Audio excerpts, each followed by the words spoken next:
Vous pouvez venir à tout moment. Ah oui, bien. Vous êtes là, je préfère. Bien sûr, bien sûr. Donc il y a un problème de communication. Je voudrais quand même que vous alliez vers les actionnaires, vers le public. Parce que le public a beaucoup d'argent. Et il aimerait investir. Mais s'il investit pour que son action baisse, c'est pas la peine. C'est bon, je réponds? Attendez, je vais peut-être encore une chose. Bon. Voilà, je crois que c'est l'essentiel pour un actionnaire. Alors, tout d'abord, je suis Communiquer égale convaincre. non, je suis très content que vous soyez là, qu'un actionnaire vienne. Hein. Moi, je voudrais Oui, rencontrer oui, tous les jours des actionnaires. C'est comme ça. intéressant. Mais vous ne l'invitez pas. Enfin, L'occasion est venue, vous êtes C'est un problème. en fait, je vais vous réconforter. Oui. Là, je ne voulais pas la dire, mais pour la compétence, l'honnêteté, la transparence de la Bourse d'Alger, je suis venu. J'ai un décès, mon père qui devait avoir 41 jours, devait partir aujourd'hui. Vous m'avez fait la proposition, je suis resté pour la compétence, la valeur, la transparence et l'intérêt de l'entreprise algérienne. Sinon, je serais ailleurs. Donc, vous êtes en face de confiance, une compétence, posez tous vos problèmes. Et vous écoutera. alors, en fait, d'abord, je souligne, c'est que vos préoccupations sont les nôtres. Nous les avons soulevées à maintes reprises. Nous avons parlé, lorsqu'on parle de la bourse, avant de répondre à vos questions, lorsqu'on parle de la bourse, ce n'est pas uniquement la société que je dirige. La bourse dans d'autres pays, c'est un écosystème. Ok? Qu'est-ce que cela veut dire? Aujourd'hui, vous me dites, vous voulez vendre, vous voulez acheter, vous n'avez pas de repère sur quoi vous allez vous poser comme repère pour pouvoir acheter, pour investir en bourse. Nous avons soulevé ce problème à maintes reprises. Aujourd'hui, nous avons une bourse, mais nous n'avons pas, par exemple, d'analystes financiers qui sont spécialisés. Parce que les sociétés que nous avons actuellement, nous en avons 5. La logique voudrait, bon, il y a une obligation que ces sociétés rendent des informations financières 2 fois par an, mais à chaque fois qu'elles sont rendues, il n'y a pas d'analyse qui suit. Mais l'analyse, ce n'est pas à nous de la faire. Parce que moi, en tant que directeur général de la bourse, ou ceux qui travaillent au niveau de la bourse, nous n'avons pas le droit de faire cela. Vous êtes le parrain. Oui, mais c'est un risque qui s'appelle un risque de délai d'initié, etc. Mais nous pouvons donner des ordres de grandeur. Le travail d'analyse des comptes de ces sociétés-là doit être analysé par des analystes financiers, muhallilin, maliyin, qui vont dire dans quelle perspective, où va cette société, comparé aux prévisions du business model sur lesquelles elles se sont basées pour attirer les investisseurs. Est-ce que cette société va réaliser ou pas ses dividendes? La question que vous m'avez dite, est-ce que vous allez percevoir des dividendes cette année? Alors, il y a ce manque de professionnels du marché qui pénalise en fait la bourse et qui pénalise les investisseurs. D'autre part, vous avez soulevé le problème de la perte de l'action de Biopharm, n'est-ce pas? Oui, oui. Alors, regardez,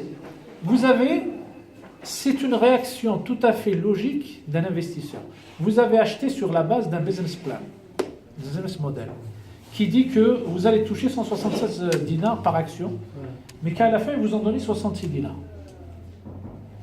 Dans ces conditions-là, il n'est pas possible qu'une action prenne de la valeur.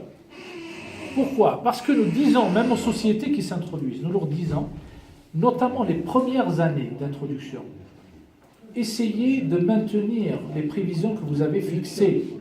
Parce que quel est le sentiment que vous partagez? Seulement vous vous dites, je me suis fait avoir. Eh bien, le fait que vous ayez acheté sur la base d'un résultat futur de 176 et que vous ayez perçu 66%, moi je l'avais dit, lorsqu'ils ont annoncé, eh ben, je m'attendais à ce que le titre baisse. Parce que tous ceux qui ont acheté, ils vont vendre. La loi du marché voudrait que, lorsque l'offre de vente est supérieure à l'offre d'achat, eh ben, le titre baisse. Donc c'est tout à fait normal qu'aujourd'hui, le titre perde de la valeur. Donc nous le disons encore une fois aux entreprises cotées, la politique de dividende doit être au centre de leurs activités. Parce que lorsqu'on s'introduit en bourse, On n'est plus comme les autres sociétés qui ne le sont pas. Comme dit l'exemple, ou comme disent les Américains, tout ce que vous allez dire peut être retenu contre vous. Parce qu'une fois que vous êtes coté en bourse, une mauvaise déclaration ou une mauvaise compréhension d'une information relative à l'entreprise peut faire baisser le cours. Donc c'est tout à fait normal que le cours baisse. Vous êtes dans une position de vendeur aujourd'hui. Ah oui, oui. Vous voulez vendre 5000 actions, n'est-ce pas? Je l'avais dit tout à l'heure, nous avons une faiblesse du marché, la liquidité, parce qu'on ne trouve pas de preneurs. Eh ben, oui, j'ai compris. Vous avez compris? Non, j'ai compris. Donc c'est pour ça que votre IOB ne vous a pas répondu, parce qu'il n'arrive pas encore à écouler les 5000 actions. Mais ce que nous avons fait, les modifications que nous avons apportées, vont probablement régler ce problème-là. Vos titres vont trouver acquéreur. Ok? Je ne sais pas quand, mais moi, le plus tôt possible, je l'espère. Vous avez parlé des actions. On ne vous a pas remis de titres. Ni une pièce de monnaie, ni rien. Voilà. Il faut savoir que les titres, à partir de l'année 2006, il me semble, 2007, nous avons des titres dématérialisés. Qu'est-ce que ça veut dire? Vos titres sont à l'abri, ils sont au niveau du dépositaire central, Algérie Clearing. Ce sont des titres qui sont dématérialisés. Les premiers titres, les premières actions qui ont été vendues à la bourse avant cette date, on leur remettait effectivement un document. C'était des actions. Actuellement, ces actions-là sont dématérialisées. Donc le papier qu'on vous a donné, c'est un papier qui est tout à fait valable, mais les actions sont au niveau du dépositaire central, elles sont dématérialisées. Vous avez posé ensuite la question de dire, est-ce que je percevrai des dividendes en 2018? Oui. Ben, je l'espère. Ça reste dans la politique de dividendes de l'entreprise. Mais ce que je dis, c'est que le plus intéressant, c'est que les actionnaires assistent aux assemblées générales. Oui. Ces questions-là que vous m'avez posées, vous devriez les poser en fait au management de Biofarm. Je m'excuse de vous dire, je les ai appelés pour leur demander de me recevoir, ils ne m'ont jamais répondu. Oui, mais je vous dis, Regardez. Voilà la société. Regardez. Voilà l'amour vers la bourse.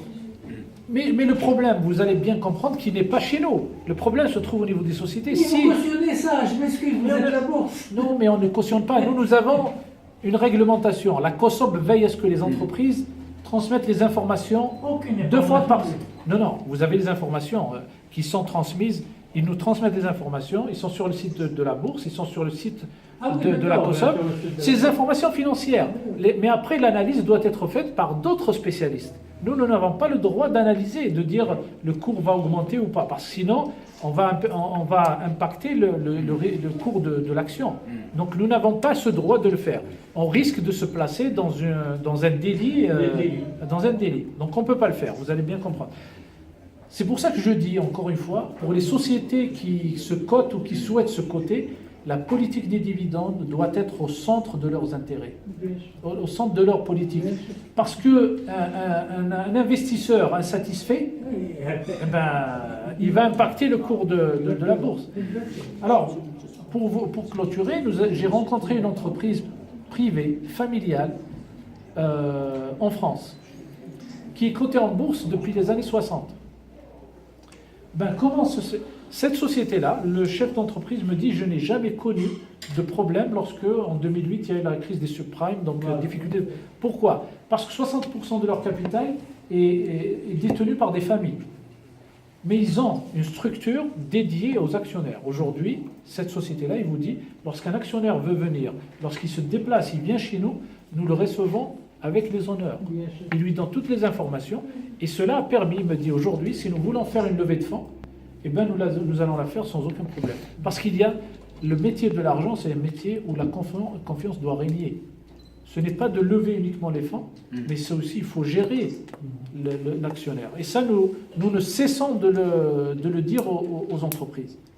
Nous ne cessons de le dire. Après, la balle est dans le camp des entreprises. C'est vrai que la baisse des cours nous impacte aussi, parce que la liquidité, enfin, la capitalisation baisse. Nous perdons aussi avec ça. Il n'y a pas que vous qui perdez, nous aussi. Mon entreprise, elle perd. Mais ça reste une décision qui est souveraine de l'entreprise, et j'espère que vous assisterez à l'Assemblée Générale de BIOFA, Oui, normalement, oui. et pour transmettre ces doléances aux chefs d'entreprise. On va faire. Mais moi aussi, je me ferai votre... Vous leur dites que Je transmettrai. pourquoi ils ne reçoivent pas les... je transmettrai l'information. Et dans la question que je pose, comment récupérer 1 250 000 dinars de pertes? Alors voilà le problème, est-ce qu'il n'y a pas un fonds de garantie? Pourquoi ne pas le créer? Nous avons proposé la création d'un fonds de garantie qui puisse garantir pendant une période, notamment sur le marché de la petite et moyenne entreprise, Ah oui, alors là... les petits porteurs. Parce qu'un marché, lorsque les petits porteurs commencent à perdre de l'argent, le marché est...